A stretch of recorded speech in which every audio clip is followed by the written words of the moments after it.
I will now call the meeting to order. Pursuant to Standing Order 1082, the study of the activities of the Canadian Olympic and Paralympic Committee on the eve of the Rio de Janeiro Olympic and Paralympic Games. And this is what the committee is dealing with today. And welcome to all of our witnesses. What happens now is that I give the Canadian Olympic Committee 10 minutes to present. So you can decide how you divide up the time. But I will give you, at 8 minutes, I'll give you a 2-minute warning so you know that you have to wrap up. And then the Canadian Paralympic Committee will get a similar 10-minute time. And then there will be a question and answer segment. So without any further ado, can I call the Canadian Olympic Committee? I don't know. Is it Ms. Anderson who is going to present? No, Madam Chair, it'll be myself, Chris Overholt, CEO of the Canadian Olympic Committee. Good. Good morning. Thank you very much. Mr. Overholt, begin. Thank you, Madam Chair. Honourable Chair, members of the committee, thank you for the invitation to update you on our preparations for the Rio 2016 Olympic Games, South America's first Olympic Games. In 59 days, sporting fans from across the world will focus on Rio de Janeiro, Brazil, as our elite athletes pursue their dreams of standing atop the podium. My name is Chris Overholt, and I am the Chief Executive Officer of the Canadian Olympic Committee. To my left is Eric Miles, our Executive Director of Sport and our lead executive in the Sport Department. And to my right is Carla Anderson, our Director of Games for Rio 2016. Before I begin, I would like you to please look at the screen. You will get a first-hand glimpse of what we focus on at the Canadian Olympic Committee. S'il vous plaît, mettez la vidéo en marche. Please start the video.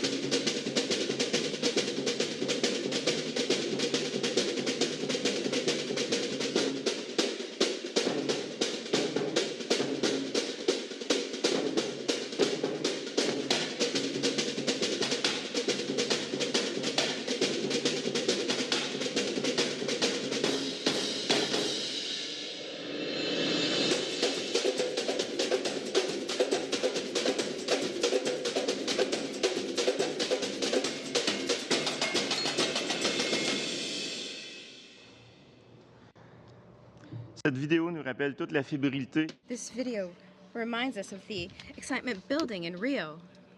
Sorry. J'avais pas vu la deuxième.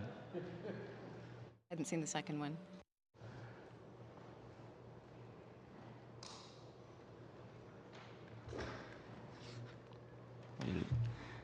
On reprend.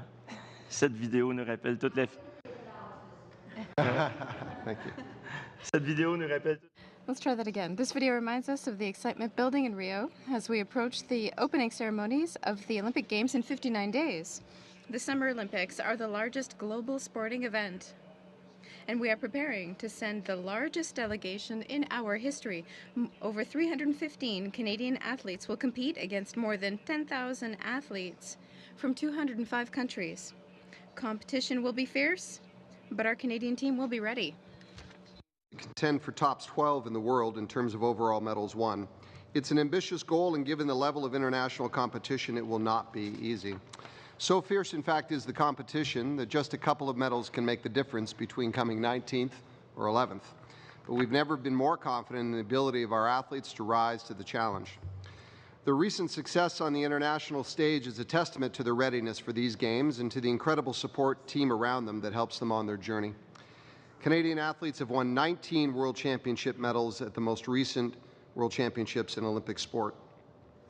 Nous voulons dépasser notre résultat de 18 médailles. We are targeting to exceed the 18 total medals won in London. To get there, we will need focus, lots of preparation, and a strong support team.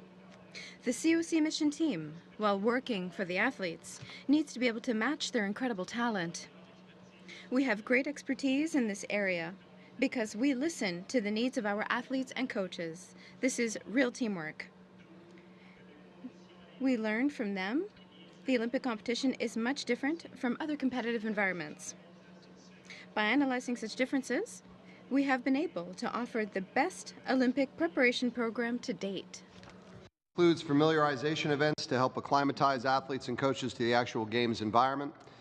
By the time we arrive in Rio for the Games, we will have sent 30 of 35 sports to familiarize themselves with the competition venues and general Rio environment they will be competing in during these Games.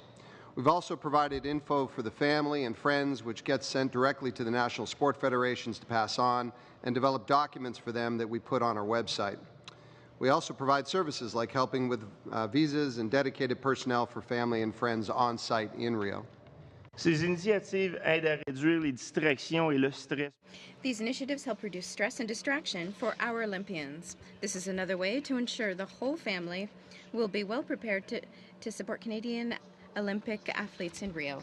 Visits to Rio over past years. Our operations team is responsible for planning all logistical details for more than 720 people and for almost 4 weeks of the Games period. It takes 5 years of preparation for 4 weeks of Games. To give you an idea of the scope of our operations, last month we sent our cargo shipment with clothing, equipment, and healthy Canadian snacks to the port of Rio de Janeiro, Brazil. Cette cargaison de vêtements, d'équipements. This cargo of clothing, equipment, and healthy snacks filled 18 sea containers measuring 40 feet in length. That's more than 145,000 pounds of equipment. Sometimes it's the little things that make a difference when it comes to winning or losing. Supporting our athletes is the most important thing. Sometimes it's the small things that make the difference in an athlete's performance. And again, to give you an idea of size, over a 2-day period, the outfitting team will pack more than 720 bags to send to our athletes and support team in Rio. In each bag will be 24 pieces of clothing and accessories.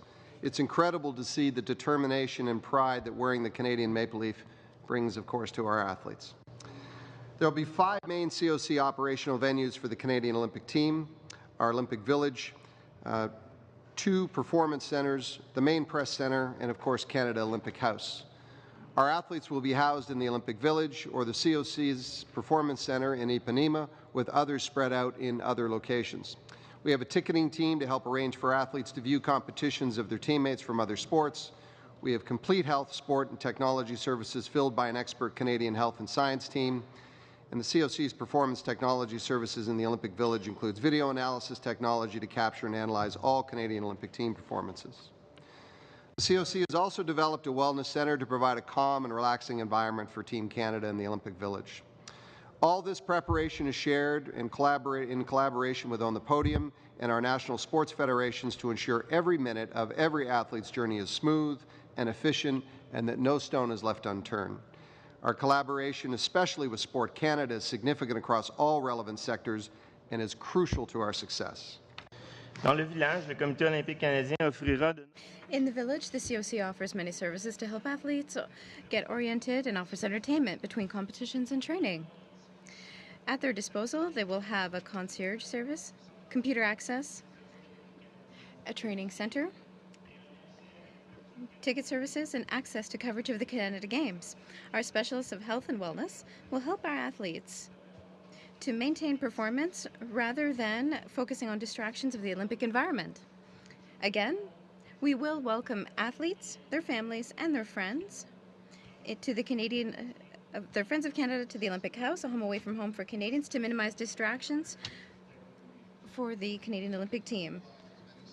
Our society as the Olympic Games.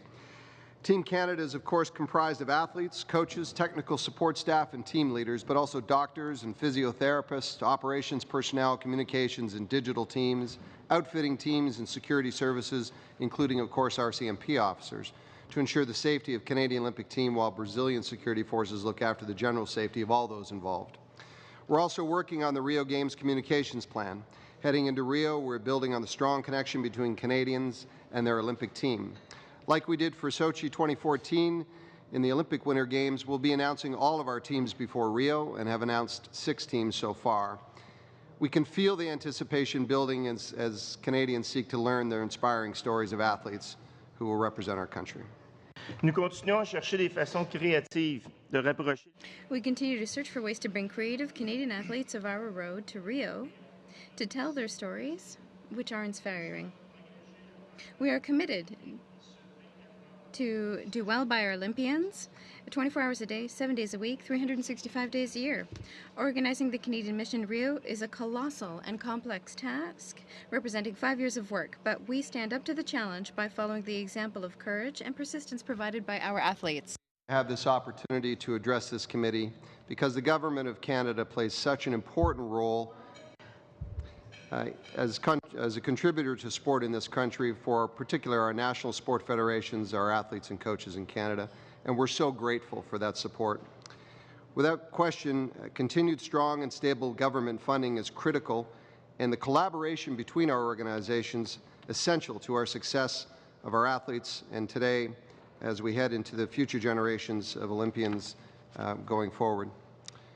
You know, participation and inclusivity in amateur sport is one of our greatest avenues in creating improved health and safety, confidence, community, and culture. But we have to admit that sport is taking a bit of a hit right now, with disturbing allegations of systematic doping that have surfaced in the past months. What we can say is that Canada is standing firm on the side of clean athletes. That is why we are testing all of our athletes before the Games and why we emphatically support our partners, including the Montreal-based World Anti-Doping Agency, who works so diligently to ensure a fair and level playing field for all. It's critical that we protect the integrity of sport so it can continue to unite the world and transform our societies. And it's also critical that we continue to support our athletes in all areas of their life and wellness at the center of our mantra at the COC.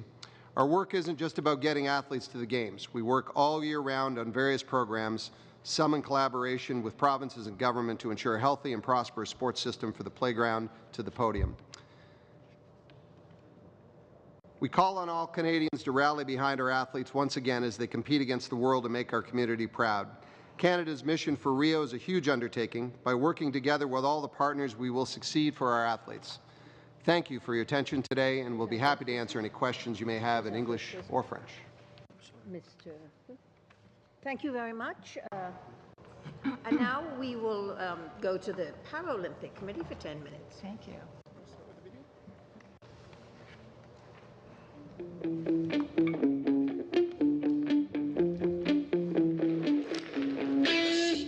A promise, a favor, a whisper, a heart-shaped memory that's wrapped around your little finger. You love, you run, you give, because it's just a part of you that you cannot be fearful of. I wanna live it up. I want you alone because I couldn't be. You should find a sweetheart, play the king. You run, you give, because you take, you kick, you feel, you dream. You love, you run, you give, because you take, you kick, you feel, you dream.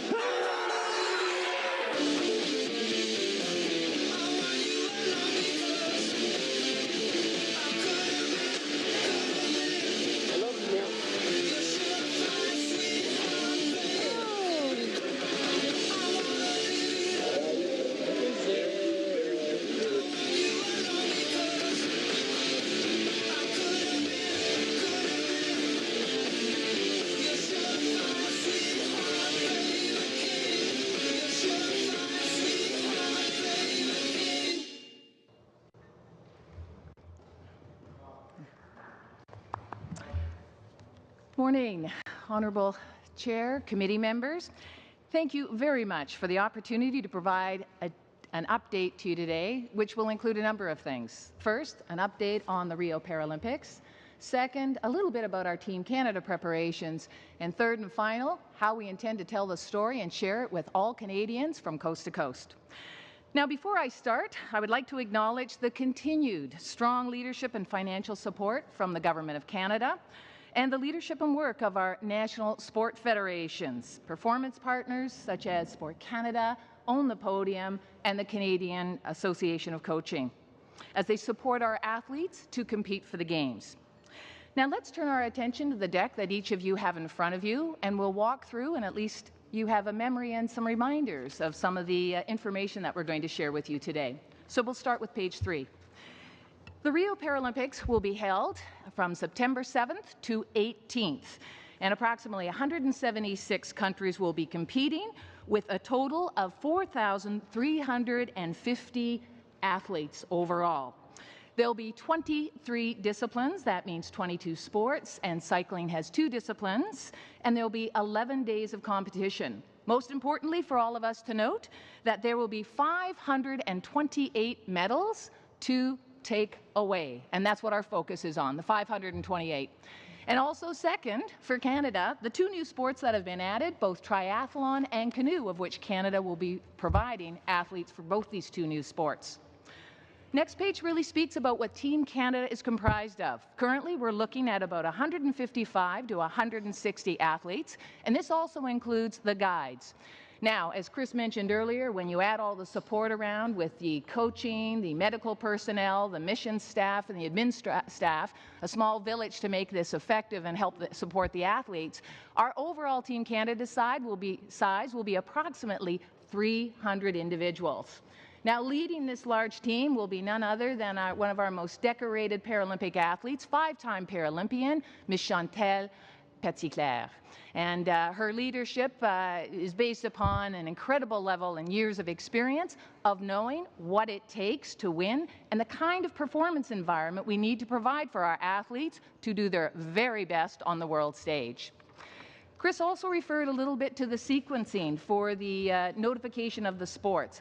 It is a whole process, and currently we've confirmed and nominated 7 sports that will already be part of Team Canada leading into Rio. The remaining sports will be nominated and appointed from today up to about August 7th, after which we'll also announce the overall Team Canada sequence. La majorité des sports ont déjà été sur place à Rio. Most of the sports are already in place in Rio. We've also worked very closely with the Canadian Olympic Committee in order to conduct visit sites and to ensure that families will be accommodated. We've also invested a great deal in these games in order to ensure that site visits were done to familiarize athletes with the sites. There were team orientations conducted in Rio in 2016 where all of our team leaders and all our chief coaches were able to visit the locations. We also have a performance center closely located to the Olympic Park, and that is really going to facilitate the way that we're going to transport everything from people to materials. We've also been working very closely with the consulate in Rio, as well as the RCMP, in order to prepare and manage the security aspects of games preparation. For Rio is performance. So our key pillars that you will see in your deck is to be athlete-centered, high-performance oriented, to provide professional services, and plan and proactively ahead of the games, and have an effective delivery of operational services on site at the games.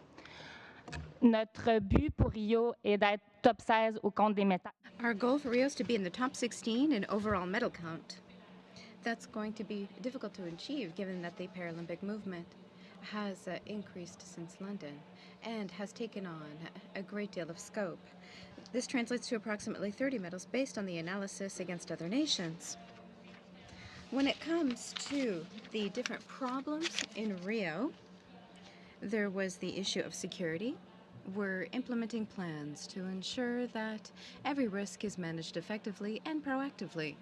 We're working with our partners like Sports Canada, as well as the RCMP, once again, to ensure that these problems are managed ahead of time, and we have been putting plans into place. And now, around telling our story. For us, to meet our athletes is incredible. To hear their stories, definitely unforgettable. But to watch them compete, as you saw in the video, will change you forever. The games are tough, but Canadian athletes are definitely tougher. And this is why it is important for the Canadian Paralympic Committee to ensure that the stories of our Paralympians, both on and off the field of play, are shared with all Canadians from coast to coast. In 2013, the Canadian Paralympic Committee acquired the broadcast and digital rights for the Games for Sochi and Rio Paralympic Games. That led to the creation of the Canadian Paralympic Media Consortium that comprises of the Canadian Broadcast Corporation, Radio-Canada, Sportsnet, Rogers Sportsnet, as well as AMI Television, both French and English. in addition to digital partners such as Yahoo Canada, Send2 News, Facebook, Twitter, YouTube, and Videogami. Big group of people. That delivered groundbreaking coverage of Paralympic sport to Canadians. This obviously was all funded by our corporate partners at the Paralympic Committee. Rio will bring unprecedented coverage, triple of what we brought to Canadians for Sochi. We are looking at over 200 hours of television broadcasts. Oui, j'ai bien dit 200 heures de couverture télévisuelle. We're looking at over 200 total hours for Canada coast to coast. 800 hours of live digital streaming across 12 different channels. The content will be described for a visually impaired audience through our partnership with AMI Television and Ami Télé. There will be over 150 live Canadian moments brought to you via the Team Canada digital platforms such as Facebook and Twitters. To build excitement in the lead up to the Games, Team Canada will be launching its brand campaign entitled Paratough. It will focus on the hard work and investment required to become an elite Paralympic athlete. It will feature a variety of sports and a variety of athletes that you will all see in Rio competing and seeing the training pay off, so to speak. Obviously, the brand campaign will bring a step forward in engaging Canadians into a challenge that we call the Paratough Challenge. We will reach Canadians through a variety of channels and key influencers to really try out what it takes to be a Paralympic athlete and what it takes to be active. Our goal will be to replicate the Ice Bucket Challenge that you saw last year and building awareness of the Paralympic movement, but also getting Canadians active, which is a key goal for this campaign. There are 92 days left until the opening of the opening ceremonies of the Paralympic Games in Rio. You're probably asking yourselves, how can you be champions for Team Canada? Well, as the Olympic Committee mentioned and Karen earlier, is that we will have individual sport nominations throughout the country in the lead up to August. We would like your participation and support in your local communities to build excitement when we announce athletes from across the country. Also, we will be launching the official Team Canada roster at the end of August. As you will probably hear from the Minister of Sport and Persons with a Disability, Honourable Carla Qualtrough, Team Canada will be launching the Paralympic flip-flops, which is a unique item that will support fundraising for the Canadian Paralympic team and its athletes in the next wave of athletes, so to speak. The Paratough campaign will be launched July 4th on Parliament Hill. If you are still in Ottawa, we would like to invite you in taking part in this launch and also taking part in the challenge. Speaking of the flip-flops, we have bought copies or flip-flops for each of you, so you'll be able to hopefully and even enjoy maybe even a soft launch so you can inspire everybody with you. So in closing, sport has a tremendous power to transform all of us as individuals, as communities, and as a country.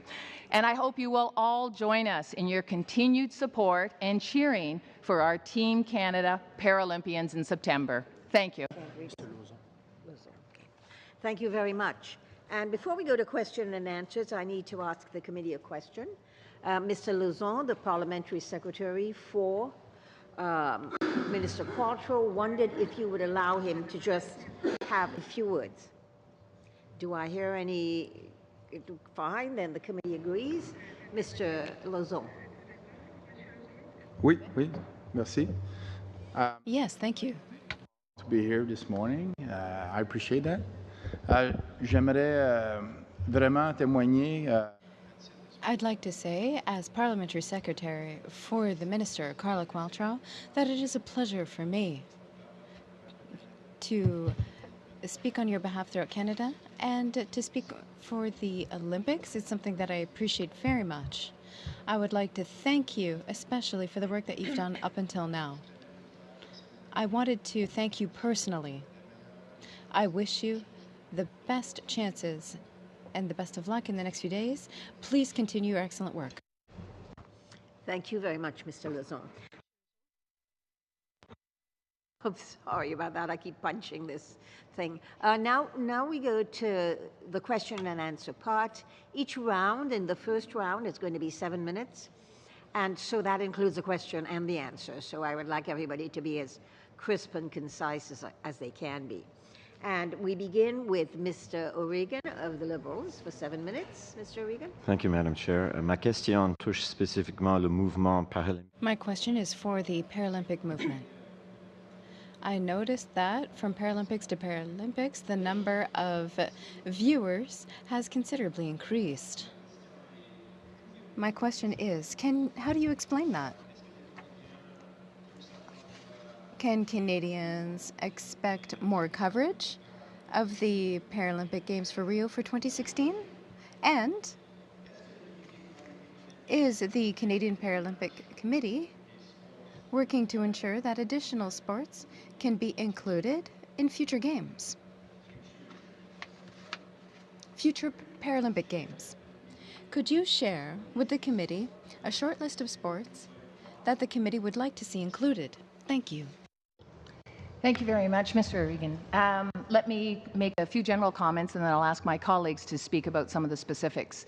In terms of the number of viewers, you're right, because one of the biggest challenges we have for increased participation for individuals with a disability across the country is that they know that there's possibilities and they know there's options.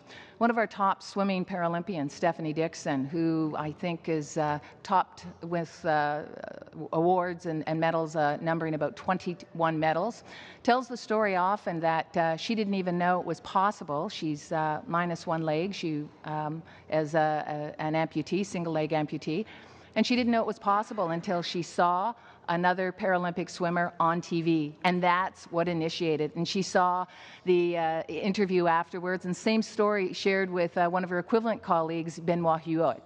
And again, the stories from our athletes, and again, they hear that there's an option that they never considered. So it was a very specific strategy starting in Sochi to ensure that the story got out. I'd like to ask my colleague Martin Richard to speak a little bit about the specifics, because the whole idea of the CPC buying the rights so we could develop a strong content strategy, in addition to the extraordinary innovative partnerships in terms of the multi-channels with the platforms with many of our partners, so they're really integrated and aligned for many, many audiences. But I'd like him to speak a little bit more about that, because you're right, that's probably the #1 priority, because if we go ahead and compete and nobody sees it, I fear that #1, Canadians will not know the story of our fabulous athletes, but also not inspire what we believe needs to be the next generation. I think as Karen mentioned, one of the key items for us was to bring the stories back home. We had the fortunate experience in Vancouver to have our athletes compete in front of Canadians. But how can we bring that energy and impact back to Canadians consistently when the games are not hosted in Canada? And after London, we were actually quite disappointed with the amount of coverage that our Paralympians got. And therefore, we took the bold move to acquire the rights. We're not a television station. We're not professionals in that medium. So we forged partnerships with the biggest media outlets in the country and seek their guidance in how we could bring more coverage to Canadians through a variety of channels, from digital channels to reach a younger audience to your traditional linear broadcast platforms. And if I could interject too, the time zone works in your favor this time too, which is a huge, huge issue. Yeah. For Rio, it could not be more of a perfect storm for us to bring the quantity, but also focus on the quality, and ensuring that the story of the Paralympic brand was told consistently across all platforms. And this is where the Paralympic Committee's leadership played in part. And we're going to see some very exciting things on the field of play, but also on your television set or your iPads throughout the games. Great, great. Your second question, which spoke to the number of sports, the sequence for sport becoming on a program is about a 7-year advance window. And so, in fact, we're looking at sports now in 2022, 2024, and we would be lobbying the International Paralympic Committee on sports for the program. So for instance, sailing in Rio, this will be the last time that sailing is on the Paralympic agenda. But then what they've done is replaced afterwards, well, for this set, triathlon and canoe, and then for games afterwards, badminton and taekwondo are going to be added. So it's a very rigorous process of review against criteria, depth of field, participation, availability for multi-classes and disability. Catherine. Oui, donc une fois qu'on connaît les sports qui vont aller. Once we know which sports are going to go forward, we develop our internal strategy in terms of determining which sports are going to be in our favor in terms of promoting them. But when it comes to new sports, we really try to capitalize on the opportunities we have. For example, during the Winter Games, there's going to be para-snowboarding. We had it in Sochi, but now we've expanded the number of classes. That's a sport that we're going to spend some time on in order to ensure that more medals can be collected and make sure that we're represented as a country that represents winter. We want to be represented in sports that we know we have good chances. Very good. Merci beaucoup. Do you have 1 3/4 minutes? I offer to share with my Julie? I'm going to grab it. Alors, j'ai lu les témoignages. I read the testimony prior to the trip to London. Charmaine Crooks said, and she was testifying, and she said that while the area of women's participation in sport has increased, there is still a huge gap in terms of female leadership in sport at the very high levels. And so I was curious, we are going to run out of time, so if I don't get the full answer, maybe I can get some information in writing as well. But about in the Canadian Olympic movement and Canadian Paralympic movement, the number of women who are involved as coaches as a percentage, if we compared it, and the number of women who are involved as directors of the two movements, and in addition, what programs are in place to encourage women to take leadership positions in sports? So we can maybe get started. Yeah, I'll take it quickly because it's relatively speaking, from a sport leadership perspective, a very good story in this country. Evidence Karen's leadership on the Paralympic side, and of course our president, Tricia Smith, having just taken the reins at the Olympic Committee, and as many of you may know, having just been nominated to the IOC in the last recent days by the executive board, and we're all hoping her confirmation will come to be in early July as part of the IOC session meeting in Rio. But our sport leadership within our system, the statistical number escapes me at this moment, but it skews heavily toward women. In fact, more than 50% of our current sport administrator leadership in the system right now are the leadership is being provided by ladies, by women. And I don't have our coaching statistics for you at the time. Thank you very much. Perhaps Ms. O'Neill can find a moment to stick that answer in another question. Thank you. And now we go to Mr. Kitchen for the. Thank you, Madam Speaker, and thank you all for coming here today. And Ms. O'Neill, thank you for answering my first question, which was how do I get those flip-flops? So appreciate that. I'm wondering, I'm talked with Sport Canada in the past, and I'm aware of the next generation steps that are being put forward. I'm wondering, Ms. O'Neill, can you comment on what your steps are for the next generation? Absolutely.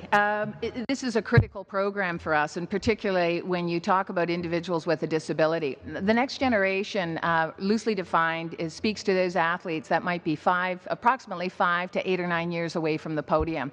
In the Paralympics and athletes with a disability, it's not necessarily the case. Because of the engagement of our athletes, oftentimes athletes can be identified, and because, depending upon if it's traumatic or a congenital injury, if they have strong fitness and sport background, could be in the Next Generation program as soon as even a year, 2, 3 years.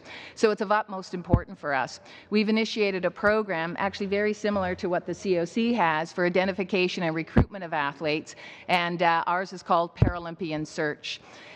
Most important for us is to be able to identify, recruit athletes, and then provide the strong quality technical leadership and coaching, in addition to a quality daily training environment, a facility that's accessible, equipment that's appropriate and accessible. So when we talk about the next generation, the opportunity for us to develop a longer-term view to support participation all the way up to the podium is most critical for us, because I would say currently our programs and our resources and capacity are more focused, I'm going to say, on that tighter window to the podium. So that's why it's important to have that longer-term view. Thank you. Oui, on a eu déjà 4 éditions de notre programme. There's already been 4 editions of our program, Paralympian Search, and we identified about 64% of new athletes in 4 editions. So that was very productive. So now the next question actually will be both groups, and I've had the privilege of being to Rio. I realized when I went there were all sorts of hurdles I had to step through, not only consular issues, visa issues, but health issues as well. Worries about yellow fever, dengue fever. At that time, Zika was not an issue at the time. I'm wondering if you can comment, both of your groups, on what steps you've taken, what precautions you've taken. I'll start, and then over to you, Karen. You know, first of all, and importantly, the health and safety of our athletes and coaches is always our first priority. All of our mission team members, always our first priority whenever we're preparing to go for games. We're in the fortunate position of having great leadership within the medical community and attached to our Olympic mission. Dr. Bob McCormick has been involved with us for as long as I've been involved, over the last 6 years. As our Chief Medical Officer, he provides great continuity for the Olympic team, games over games, and has, in fact, many, many relationships around the world at the highest levels that allows him not only to monitor the circumstances around health and safety, but also to be an active part of those conversations. So we have great comfort in the information that we're getting, both from the Rio Organizing Committee, but also firsthand from our Chief Medical Officer, and in the steps that we've taken to mitigate those circumstances. Of course, we've seen headlines in the last couple of days that I think to most every person would perhaps provide cause for concern. But again, the information that we get is that it's well under control, and certainly the recent statements from the World Health Organization would indicate that they feel the same, despite some of what's been said by the broader medical community internationally. And as most of you will probably be aware, the WHO has convened a meeting later in June in Geneva to discuss it further. But again, the comfort and assurances that we have as provided by our medical team and by the international authorities give us good confidence. I would echo. Chris stated that extremely well. And going back to the earlier comments about when we start planning, on our horizon, we're already looking at the next 3 sets of games, and certainly Rio has been on our radar for at least the last half dozen years. So part of that games planning is not only how many suitcases, jackets, and coaches we need to take and support in the Athletes Village, but also an ongoing risk assessment of what are the variables that will impact the team. And that starts with the planning of even way back in our 5-6 year prior.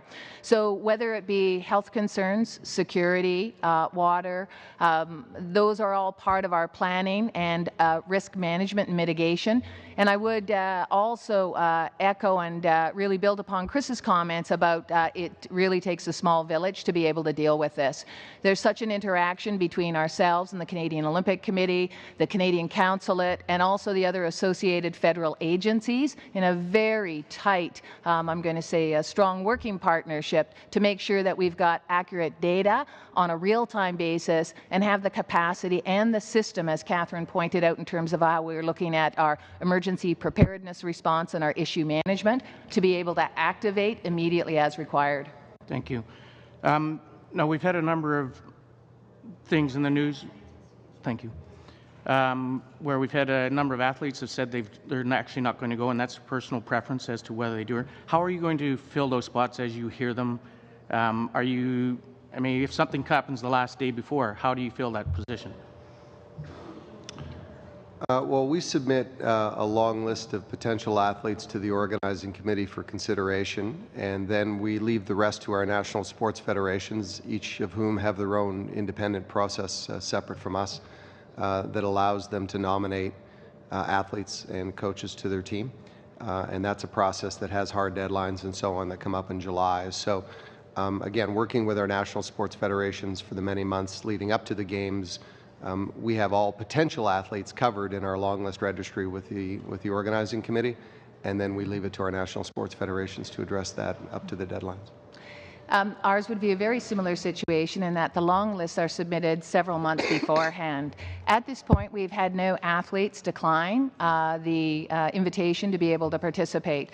But I'd also reinforce it's not only the athletes. If you remember the numbers I spoke about, our team is about 155 to 160 people, but to support that team, we've got the technical support, mission, and operations, which brings it up to 300. So our concern is for the total team.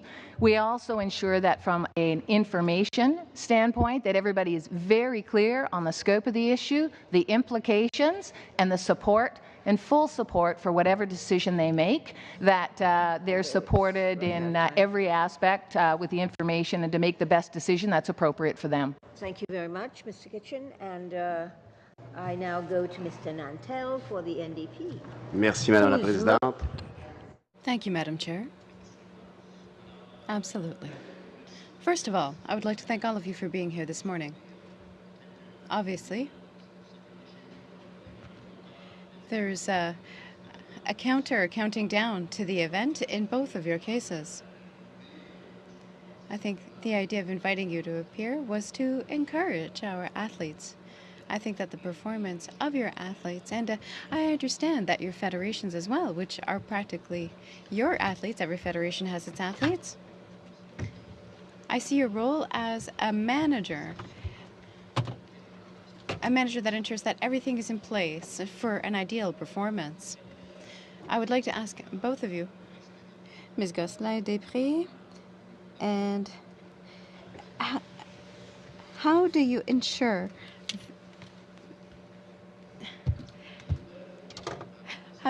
that we get news on the situation, for example, health and social news? How does that influence training? How do we keep our athletes focused? I'm hoping to be able to ask you more questions about subjects that are maybe a bit more sensitive, for which I would expect answers after. I think there are some subjects. We don't deal with every subject when it comes to performance, so let's focus on training. For your federations, for your athletes, how does the news media influence preparation?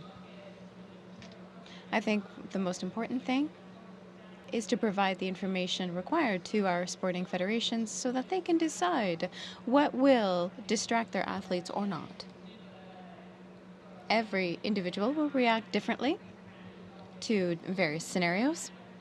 For us, we need to make sure that the team lead has the information and communicates that information on problems, on situations whether they're good or bad, and help to manage athletes effectively. There's filtering of information, briefings, educational sessions. Those are the best ways to go about it. We've also conducted simulations on site with athletes in Rio. That helps them to understand the environment, ensure that they know how the city works. Yes, there's going to be traffic. Yes, there's beaches. Yes, there's tourist attractions. Managing distractions is something that we take very seriously, and we work with everyone to determine what's going to be distracting or not, and that's how we establish our priorities. For our side, all the preparation, I think that this is a matter of teamwork. With the various federations, there's a great deal of working together. Sports Canada, Own the Podium, they help athletes' federations. Coaches have to work on it, but there's a great deal of support for those athletes when it comes to preparation, and it's crucial. Also, the preparatory visits to familiarize them with the sites. It's 5 years of preparation if we think of Rio. For most sports, they've all been able to go to Rio. They've been able to prepare from minute to minute for those games. Those athletes are very focused. When it comes to issues that we may have heard about, for example, politics or national issues, our athletes are very special individuals. They're very focused on their task.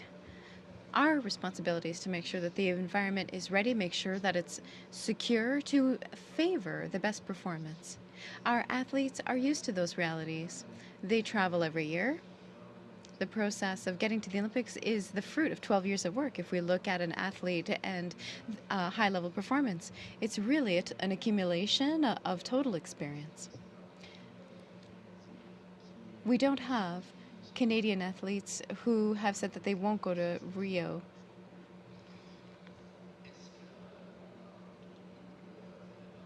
I've read that ticket sales weren't great for some events. I'm not sure if that's the case for both sets of games, but is that something that can influence the quality of how people are going to be welcomed?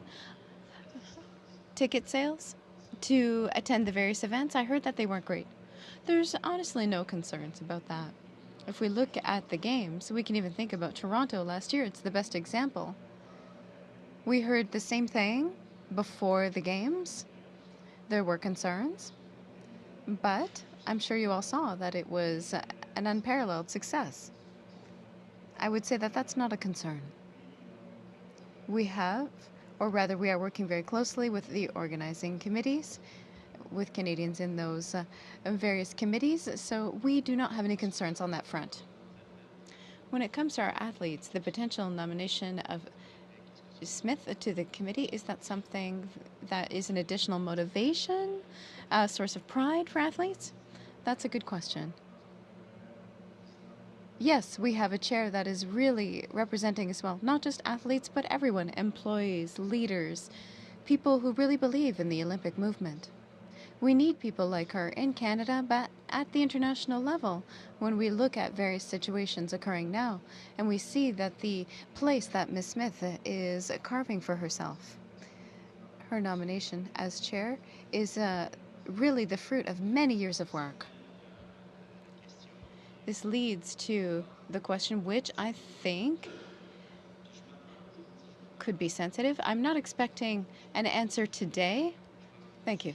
I think that there are subjects that we can deal with later, but I think Ms. Smith is arriving as a breath of fresh air and a source of motivation, but I won't hide that I hope that the Canadian Olympic Committee will, after the Games in the fall, be able to evaluate the situation that occurred because, as you say, athletes, when it comes to those great challenges and those plans, to see Mr. Brassard, who's one of the best ambassadors for all people in sport, to throw in the towel and leave, I think that may have upset many people. And I would like someone to tell me how someone like that decided to leave, followed by many troubling questions. He decided that he was going to leave his colleagues in sport to do their work without him. I'm hoping that we'll have some clear answers on that, but not right away. I don't want to disturb everyone before they are going to perform. And when it comes to broadcasting, did you buy rights in all the countries? Did you buy them to resell them to various broadcasters? No, this is unique to Canada. We are being innovative with this strategy. We're hoping that other countries, which don't necessarily have the best ratings, would look at our model. We'd be happy to work with them in order to share our ideas. That's absolutely fantastic, because if I understood correctly, in the matter of pair of flip-flops, I'm sure everyone's going to want to get on board with that, and thank you to the Bay for supporting it. But is that situation the same?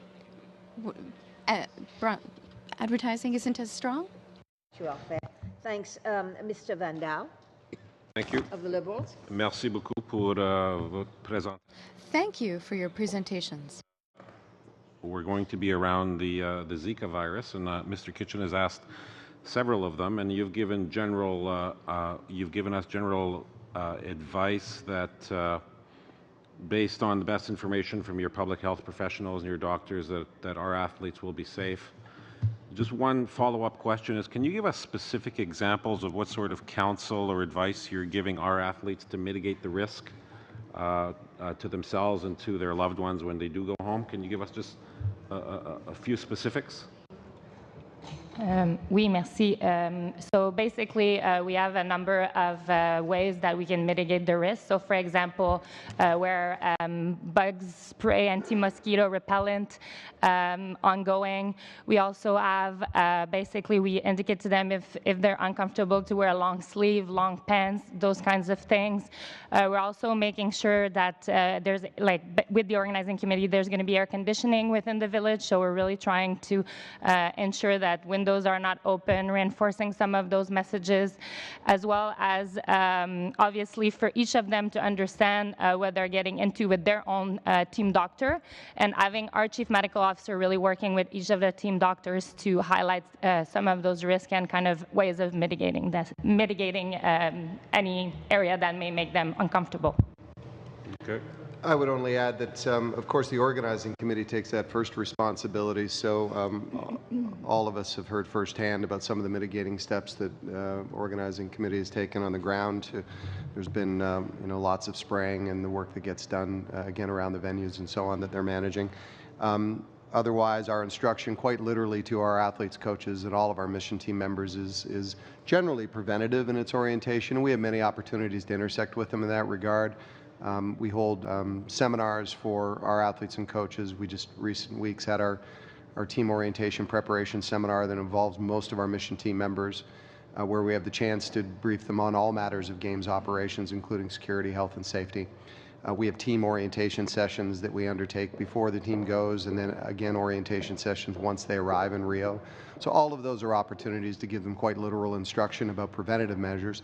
And then, of course, we lean on the World Health Organization and the other bodies that are advising Brazil as related to preventative measures that, for those who might be prepared to take or who are perhaps preparing for families after Rio, for those who might have attended, and there are quite direct and literal instruction around family planning that we consider, of course, and advise our athletes and mission team members on. Okay. Completely switching gears to, I understand CBC are the official broadcaster to the Olympics. Yes, sir. One of the very unique aspects, I believe it was 2010 in Vancouver, was when there was a partnership between, I forget who was the official broadcaster, but Aboriginal People's TV Network. I thought it was a fantastic way to outreach to young Indigenous potential athletes. Can you tell me, was that considered this time around, or is it something that would be considered in the future? I can't speak to CBC's plans as it relates to the Aboriginal community, sir. I'm sorry, I'm not familiar. As far as the Paralympics, this definitely, I will take that as a very good idea to follow up on. Obviously, our consortium is growing. We have more and more partners coming to the table, and I think it is a very unique opportunity for us to explore to further bring hours and coverage to Canadians. Merci beaucoup. Daryl, that's good as well. Oui, merci. Yes, thank you. I have a few quick questions. I'm not sure how much time I have left. Very quickly. You briefly mentioned the number of athletes who'd be participating, and I have a few comments when it comes to the delegations, the composition of the delegations. Did you specifically mean the sports in which we're going to participate? Or women and men, men and women, age range, that kind of thing? In our case, when it comes to women and men for these games, we're going to have many women. I think that this is going to bring up the percentage to almost 50%. I believe that when it comes to those who qualified on the women's side, there's volleyball and other sports, and on the men's side, I think that we're going to have a better balance. It's going to be a bit more equal compared to other games. When it comes to sports, and the sports in which we should have the most participants, I think there's going to be swimming, biking, and team sports, basketball, and rugby in wheelchairs. If I need more information, could you send it to me later, because I have more questions? Well, essentially we're in about the same range, about 50-50. There's a great deal of progress that's been made. There's been a lot of progress with regards to team sports. In London, we had 2 team sports that qualified, and now we have 5. and there might even be more. We've got qualifiers for the men's rugby and men's basketball. How will the committee ensure that coverage of the games will be done in both official languages in Canada and elsewhere? How is that going to be ensured?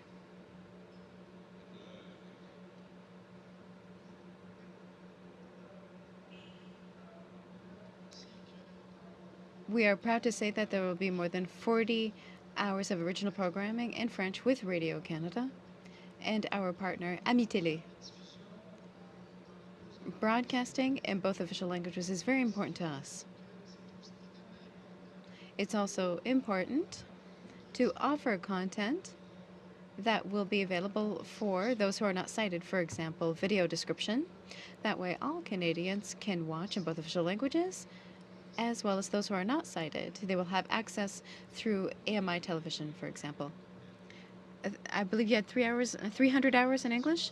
For original content, it's 60 in English, and original hours in French is 40. That's a total of 200 hours with rebroadcasting. Thank you. And I go to a second round of 5 minutes each. And I go to Mr. Wall for 5 minutes from the Conservatives. Thank you. Thank you, Madam Chair. Thank you, everyone coming. I'm going to go to you, Chris, and it's got to be short answers here. I'm going to share with Mr. Maguire. First of all, in Regina, you've got a couple of new board members. Congratulations. I think it's a positive move on the diversity that the COC has done in Regina, so I commend you that. We needed some new board members. I think you've cleaned the slate. Now, I come from Saskatchewan. We're going to get a gold medalist, I think, in Rio, in Brianne Thiessen-Eaton. She married up, of course. But I've been in sports for a long time, and I'm seeing some of our best athletes not going through our sports performance centers, but instead going to the NCAA. So very quickly, how can we, and in this case, fine, Brianne's going to be there. We know she's going to win gold or silver. But how can we retain our athletes instead of going to the States then? Great, terrific, and I'll be brief as I can be. And first of all, I echo your sentiments 100% with respect to our board members. We just came off a board retreat in Halifax this past weekend, and the contributions of all of our board members was strong, but in particular those who have just joined us was quite visible and felt. So again, I echo your sentiments. The matter of athletes leaving for the NCAA is both a blessing and a curse, I might argue. Obviously, it's probably one of the best developed, if not the best developed collegial system in the world, and as such, our athletes who are afforded the opportunity to go are greatly benefited from that and that higher level of competition. That said, we have in many of our provinces, as you well know, have a commitment and have taken time, energy, and significant investment to invest in these centers. And as you probably well know, the Canadian Olympic Committee has been an outstanding supporter of those centers in recent time, having contributed $3 million to programs and to a lesser extent operations in those centers across the country over the last 4 years. As recently as this weekend, we had a representative from the COPSA network join us at the board meeting and talk about our way forward together. It's certainly something that we're considering strongly for our strategic plan the next 4 years. Now, I know we got 5 teams going this year. Right now, could be more. Men's volleyball just qualified. But the OTP money right now, for sports that aren't in it, and we're seeing big numbers in baseball, we're seeing softball, and I know they're coming in 4 years' time, but it seems that on that podium really rewards our medals, like canoe, like, some of the sports that don't have higher participation numbers in this country. They seem to get it because they're getting the gold medals and the silver medals in rowing and canoeing, but yet our sports that are trying to get in there are being left out. Yeah. So first of all, I would suggest that I want to acknowledge the very significant contribution that the federal government through Sport Canada makes to Own the Podium, and the collaborative work that we've done with Sport Canada in our work with Own the Podium. I sit on that board, and I'm very proud to do so. The country made a decision some time ago, more than 10 years ago now, to take on targeting as a declared high-performance strategy. And I think from most people's perspective, it could be fairly said that that has been a successful strategy for Canada. But it's also the case that it comes at a price for those sports who otherwise struggle to make ends meet, both as it relates to their operational elements, but also as it goes to developing future athletes. And it is something that we spend a great deal of time talking about. You probably also are aware that Sport Canada, under the Minister's leadership, is currently undertaking a review of targeting as a strategy as it relates to the broader sports system. And we're all involved in that very collaborative discussion, and I think that will only produce good outcomes toward the end of the year. Okay, one question then, Mr. Maguire. Canada declined 2024 for the Summer Olympics. We'll see if LA gets it. But it's been 40 years since this country last held a Summer Olympics, and I know we've had Vancouver and Calgary talking about Quebec City joining for the winter, but I think our next step maybe should be this summer, because I think when you look, and I know this can be compared to a country of winter Olympians, but I think summer would be our next best shot, depending on what LA does. Was that a question, Mr. Watt? That's a question. Would you go summer over winter? Because the summer athletes now are kind of feeling neglected, to be honest with you. We put so much money into our winter programs. Oh, you better go to Maguire. No time for Mr. Maguire. Okay. You got 30 seconds. I'll only say that, of course, that decision does not rest with me, sir. That decision is as part of a broader process that we've actually initially undertaken. As you might know, we've sent out letters of inquiry to 7 cities across the country. We've received feedback from all of them, I think all of them now. And through the process over the next several months, we will evaluate first whether or not hosting an Olympic Games is a good decision strategically for the country. And then from there, our session will make a decision as to whether or not it's summer or winter, if at all. Thank you very much. And now I go to Mr. Nantel? No, sorry, Mr. Sampson. We have time for Mr. Nantel. Question très importante, je crois, au niveau. I have a very important question, and I would like both panels to respond. What could you suggest to the government in order to make improvements for the next games? You've been through this before, but as you are before us today, with regards to these games, what could you suggest to the Government of Canada for the next games that would allow us to improve things? There must be challenges that you would like addressed. I think both Catherine and I will handle this at a very macro level. I would say alignment between the federal and the provincial governments, because so much of our system, from the initial pathway for our athletes all the way to the podium, are so directly related to the systems that span from our provinces right to the national level. So I would say alignment would be top of the list. Alignment across funding, alignment across some of the technical development and leadership, and then also with some of the tremendous facilities that have now been established either in some of our provinces as a result of the legacy of the Games, in addition those that are being built, and I'll put a plug in for all of them to be accessible and available to all. A more specific Yeah, I'm going to speak more definitely around the financial investment. Obviously, we're competing against other nations in the world.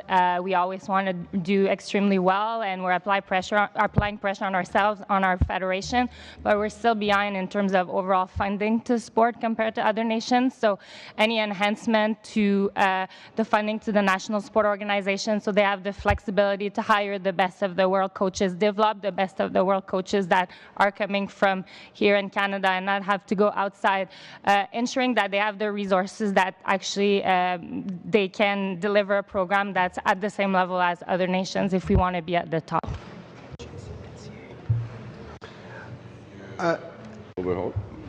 Merci. I would only add, I think the alignment discussion is something that we've all been focused on in recent years in particular, and even in our context in recent months. Eric has been working very hard on this aspect, not only within our high-performance sports system at the federal government level, but pushing down into conversations with the provincial sport organizations in an effort to seek integration of the high-performance strategy in those respective provinces. And you might know that we've announced a cooperative agreement with the province of British Columbia, and Eric and his team have been leading in several other provinces as well around this important topic. I think the review of targeting is going to be interesting because I think it will provide a very healthy way forward in terms of how we all work together collaboratively to establish or reestablish our strategy around high-performance sport. I do agree that if we're going to continue to find ways to compete at the highest levels on both winter and summer, we're all going to need to find ways to be creative in terms of how we raise revenue and how we support our athletes and national sports federations.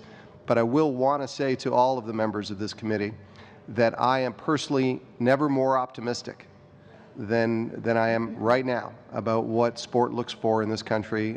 It has a very, I believe, bright future. These two organizations are as strong as they've ever been. Financially, we enjoy incredible support at the Olympic Committee from our marketing partners at unprecedented levels in ways that we have not even yet announced to Canadians. But I can tell you that our marketing partners continue to support us in unprecedented ways.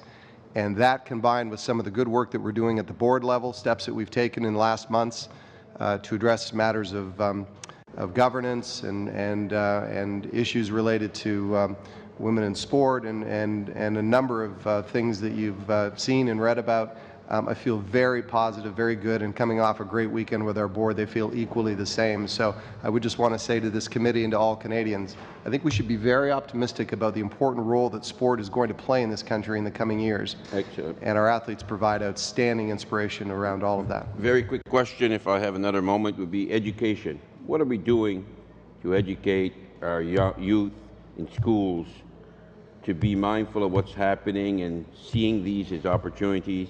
You know, when I went through the school system, the Olympics was something you watched on TV once every 4 years or 2 years. But what are we actually doing in education to promote the Olympics?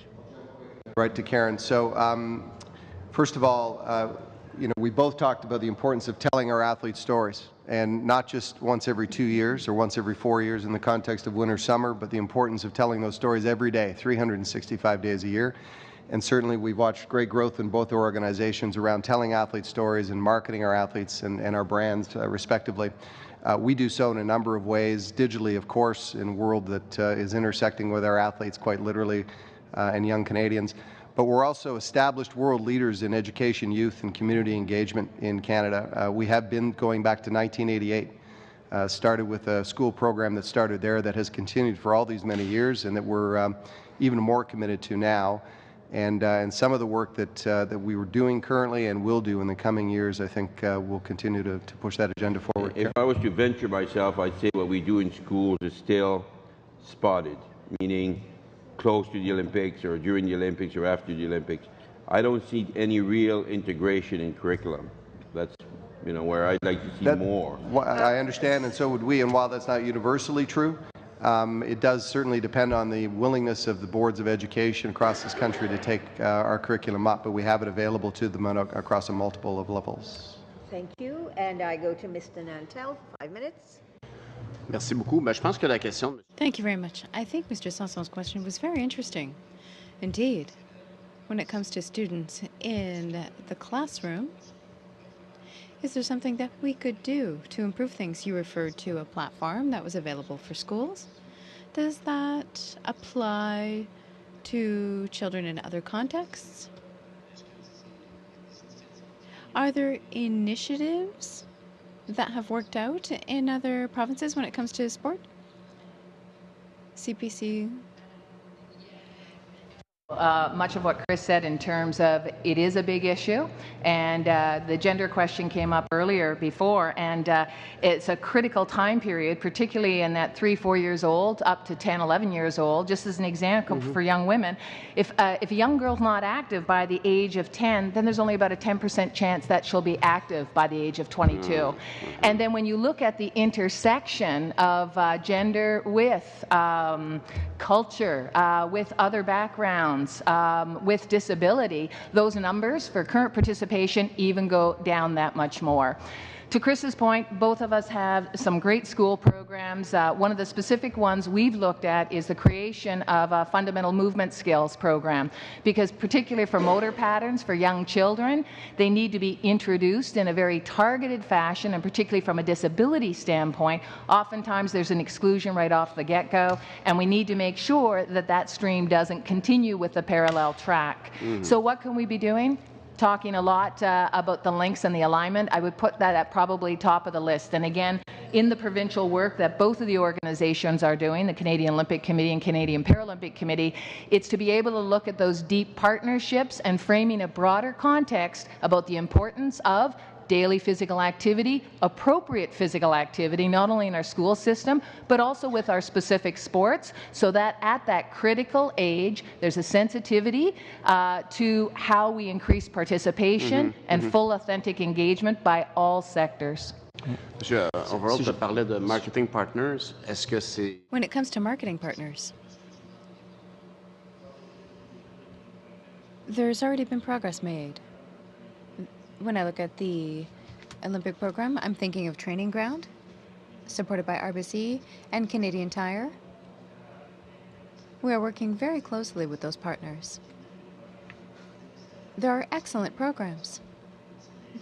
It's just implementing them, executing them. I think that we work a lot together and with Sport Canada, but working with provinces and territories. Sometimes we encounter the issue of jurisdiction. I would say that most provinces and territories are currently very open to it, and we're making progress. Organizations such as ours means that when we work together, we're adding oil to that system. Athletes have been amazing ambassadors for young people. We have a common strategy. We're improving things. So this ambassador program is something that we can do to inspire young people.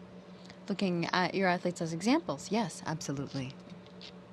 Si j'ai encore du temps, je vais continuer. If I still have some time, I will continue. Une minute. When it comes to marketing,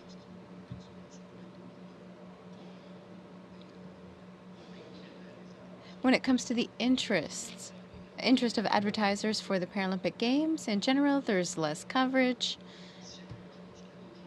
But if there's something that people really like today to see in the media, it's people who go beyond their limits and reach a goal. And I think that your athletes, all athletes, go past their limits, but yours have stories that are especially touching.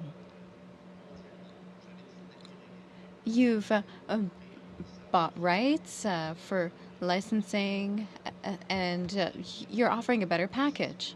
Is there something that we can do to attract more interest? Mr. Overbrook talked about marketing partners, and I get the impression that that's the key.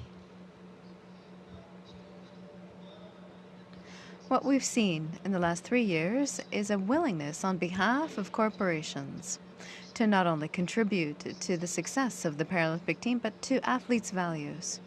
Because many of our athletes perform well in competition, but there's all that history that comes with them that really has a positive impact on the public. Often what we see, instead of having an ad that talks about products, we talk about athletes' values. They're presented as ambassadors in order to create that association. For us, the platform is important. To present that platform, whether it be on television or digitally, to attract sponsors and to do more. More that is done, more impact there will be when it comes to promoting the movement and to promoting their values as businesses and not just promoting a product. Pushing that one there. Thank you very much. I want to thank both the Canadian Olympic Committee and the Paralympic Committee for coming today to present to us. Way back in the 1980s, when I was very active in the provincial and Canadian medical associations, we had been trying to get 1 hour of daily quality physical education in provinces and in schools, and we were so unsuccessful. I hope you will be more successful with your programs, because I do think that, as Mr. Nantel said, the ability to inspire with sport is a really, really key thing for Canadians, a generation of Canadians, to learn and to be inspired by it. But just the health aspects of young people getting involved in healthy activity is really important. Who knows, you may find wondrous athletes in that group, but in terms of its own value itself, just getting involved in sports will help us to be able to get healthier communities so that we don't have to get as sick as often, and that whole prevention aspect and promotion of health aspect will occur. So I want to thank you again. I just wanted to remind you, please, if you could send anything to the clerk with regard to the gender question that Mr. Bruzin asked. We will be able to distribute it to the committee once we get it. And I also wanted to say that with regard to the flip-flops, you won't be getting them immediately, because I think our clerk wants to make sure he gets your shoe size right, so that you're not walking around in flip-flops that are too big or too small. But thank you very much. It was a pleasure having you here. Thank you, Madam Chair. Thank you. And we will break so that we can come up with the next part of our program in a few minutes.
committee needs to begin again, please.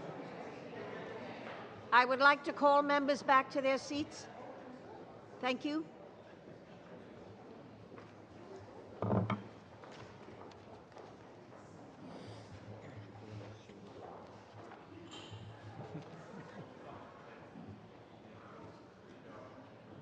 We will go in camera for one part of the meeting, but right now, I think unless Mr. Bruson has any objection, we will deal with her motion out of camera, in a public hearing. Okay, thank you.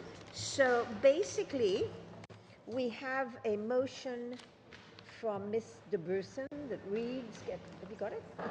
You got Julie's motion. Is that it there? No?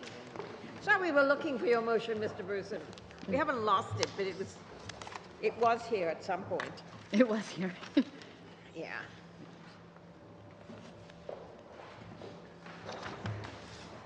Actually, this is it? Well, we have it. Okay, I will read Mr. Bruson's motion.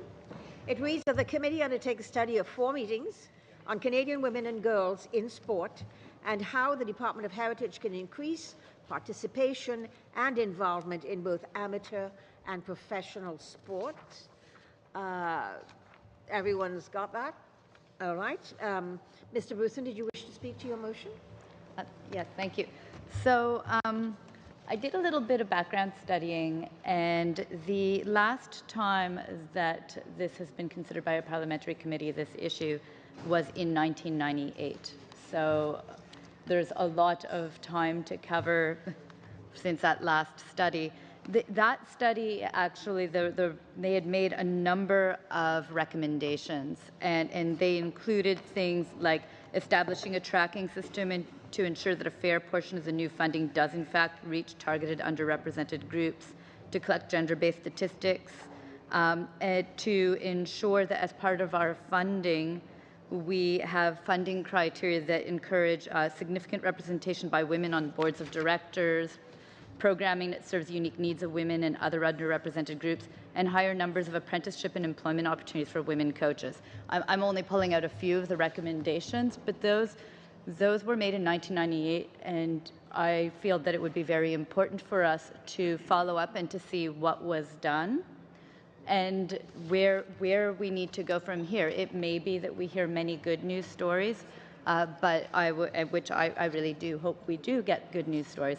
But it's important to see, having made those recommendations, what have we followed through upon?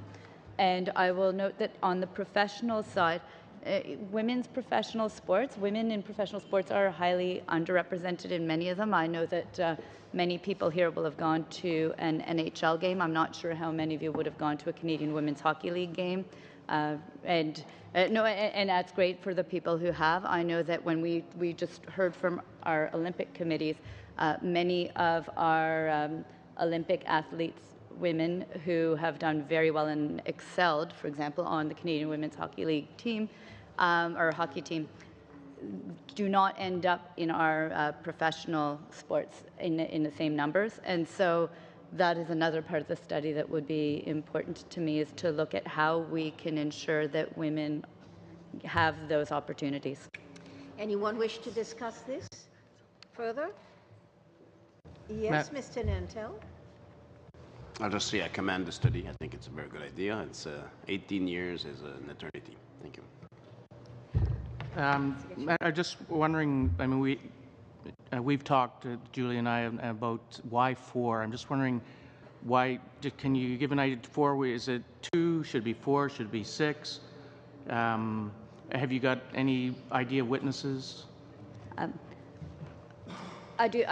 I believe would be a good place to start will be with Department of Heritage, just to find out the background information on what has happened with these recommendations as a starting point.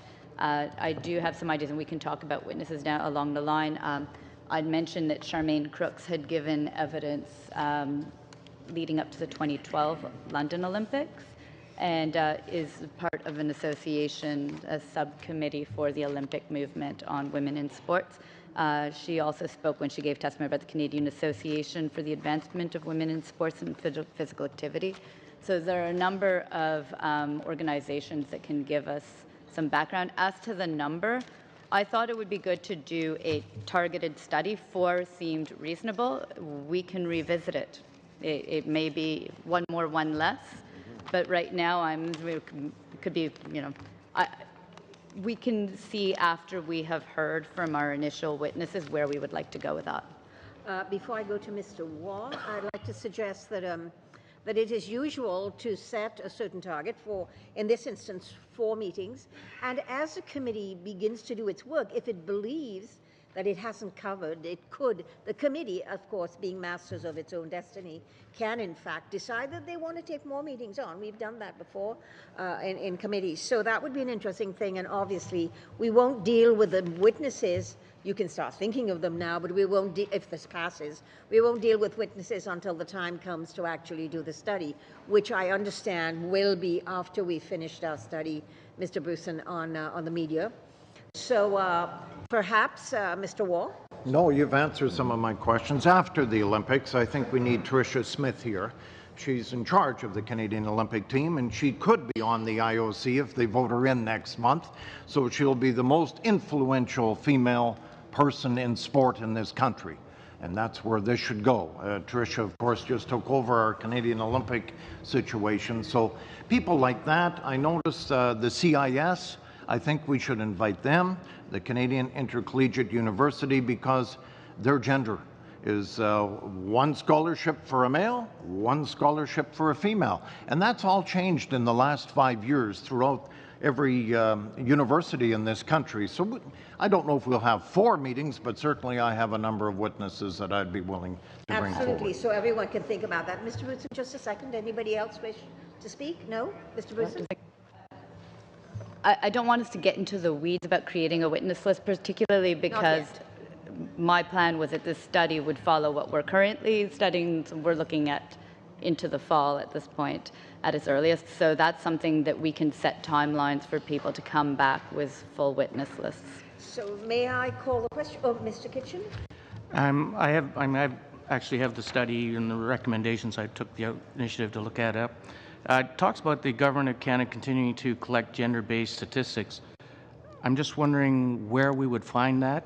That would be now in the new long-form census, and you will get good gender-based statistics here because Canada has been doing gender disaggregated data for quite a long time. But this would be data that's been collected since 1998 because that's when the study was done. So we'd be looking at statistics as we carry from 1998 to today, which is basically, we're talking 16 years. We are talking 16 years, and I just think, for your information, that gender disaggregated data was being collected in 1998. We stopped collecting that kind of data when we canceled the long-form census, but I still think we have enough data because that didn't happen until 2008. So we have about 10 years worth of data we can get, and now we're going to pick up again from the new census. Any further questions? Just the...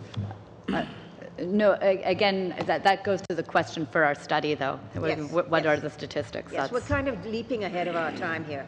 May I, Mr. Maguire, anything to do before I ask the question? Yeah, just that was my question earlier, was just on the timing, and Mr. Brujan, I think, has answered that in regards to, just looking at the number of meetings. I think it's fine to go ahead and look at the new information. It's been 16, 18 years here since this came up. There's lots of changes. I think we just heard Mr. Overholt talking about some of those in our own Olympic system here, and so I think this would be a good update. Shall I call the question? Those in favor? Those opposed? The motion is carried unanimously, and so we will then, as we move forward, discuss that. Now, there was a notice of motion, I'll move on, from Mr. Vandal, but I am told that Mr. Vandal wishes to withdraw. Yes, Mr. Vandal? Madam Chair. I think based on the very clear testimony we heard this morning, that I'd like to withdraw my motion. I'm not sure how much value added we would get from having a perhaps a 2-session study. The delegates were very clear that all steps are being taken to protect our athletes and their families, and certainly I have confidence in their ability to manage our challenge. So I'm satisfied with their answers. I'd like to withdraw my motion. Thank you. Everyone agrees with the withdrawal of his motion. Good. So we should now, I'd like to move. Yes, I know. I'd like to go into cameras, so we could suspend for about a minute while we get that process.